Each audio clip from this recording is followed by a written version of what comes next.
Well, I blew it. More than I can say, do it to me, I can say, more than I can say, do it to me, I can say, more than I can say, do it to me, I can say, more than I can say, do it to me, I can say, more than I can say. So 2 weeks ago, I'm in the Uniqlo in Soho, and we're standing there. I'm with Alyssa, with some friends. We're doing a little bit of shopping. Right in front of me, all of a sudden, there's Casey Neistat. And for those of you who may not know, Casey Neistat is a YouTube vlogger who's become very famous recently. We'll post a link or something to one of his YouTube videos down below so that you can see if you don't know who he is. But he's really the inspiration behind why I started doing the vlog. I always said that if I met him, I would go up to him, I would talk to him about the vlog, I would talk shop, and to be honest, I froze up a little bit. It's the first time that's ever happened before, but I really didn't know what to say. I kind of froze up a little bit. And then I saw that he was there with his family and he was there to shop. And I was like, I feel bad. I don't want to bother this guy. But he ended up breaking away from his family for a second. I was able to run up. I snapped a quick selfie so that I could just prove that I actually did see him. I've always said I wanted to say, or what I would like to say to him was thanks for doing, what you do and inspiring people who would have never, used the vlogging format before to do this and, hopefully affect and reach out to people and make, some sort of an impact or a difference. That's, pretty much what we're trying to do here is hopefully some medical student, some patient, someone out there watches this vlog and it answers some questions or, helps them think about things in a way that they never thought about before.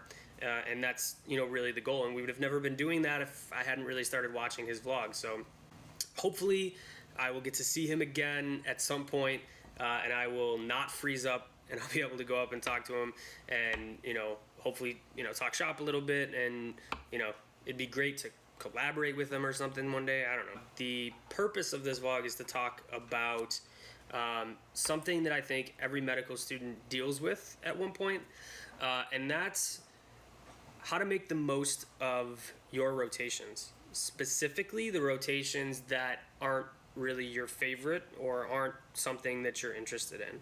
I think everybody in third year of medical school, you get your rotation schedule, and the first thing you do is you kind of look down it, and there's always that one rotation that you get to that you kind of have this aversion to. You're like, I don't know if I'm really gonna like that.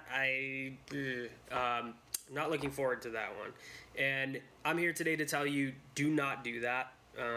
Fight that urge to do that because you may end up being really surprised. And I want to tell you an experience that I had on my rotation, and hopefully that'll help you to fight and resist that urge to write off a rotation. So in our family medicine rotation, we get to do 1 week of palliative. And I remember seeing that and talking with some of my classmates, and everyone, the general consensus was, I don't know if I'm really going to like that rotation. It's going to be depressing, it's going to be sad, you're going to be around death all the time. And this is something that they don't teach you in medical school. We spend so much time focusing on the disease process and figuring out what's wrong with the person so that we can do whatever we have to do to make them better, that we never really talk about, well, what happens towards the end? What happens when we can't do anything anymore? And I think that's what makes this rotation difficult and hard to imagine or think about being in. And so you have a tendency to kind of pull back a little bit from it when you know that you're going to go in and you're going to be faced with seeing patients die and being around the families. And it's not an easy thing, especially, considering most people go into medical school and medicine in general to help keep people alive, and now you're saying, oh, this rotation's different, and you're not going to do that. So that's tough. I got to take some good things home, from the rotation. One of those things is talking with the families and working with the families was actually really rewarding, and I didn't know how that was going to be, but the families have a tendency to, they're showing a lot of emotion, and you can shy away from that. If you don't shy away from that, you can actually learn a lot from them. We had family members showing us videos of the patient when they were alive and well, and the things that they did, and they're talking about their lives, and you could see how it brought a lot of comfort to them to have somebody to talk to about that. And when you took interest in the patient's life, it made them feel better that they weren't just another patient. They weren't just an ID number. They were actually a person and you're taking care of them. And it's kind of the culmination of their entire life. And so that was pretty incredible to be a part of, and to see, kind of how the family members reacted. And then the other thing is that, unfortunately, in medicine, you're going to have to give bad news. That's just inevitable. And this is a perfect rotation to practice those skills, to refine them, and to really, kind of nail that down. Because you will be exposed to it. You will have to do it.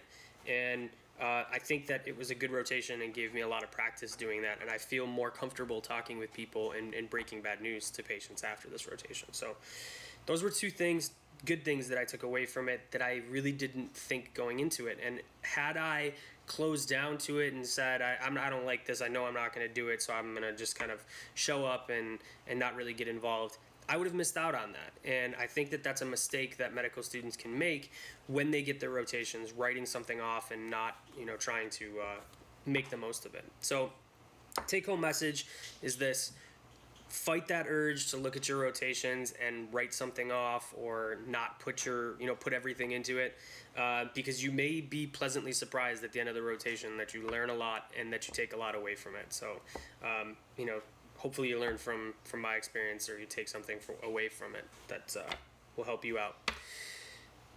Thanks again, guys, for watching. Next week, we're going to talk about a topic that a YouTuber commented on one of our videos. They wanted to see a comparison video from chiropractic school and medical school, and I thought that's a fantastic idea, so we're going to do that. Keep those ideas coming. And again, as always, like, subscribe, share all of this stuff. We thank you guys for tuning in and watching, and we'll see you again real soon.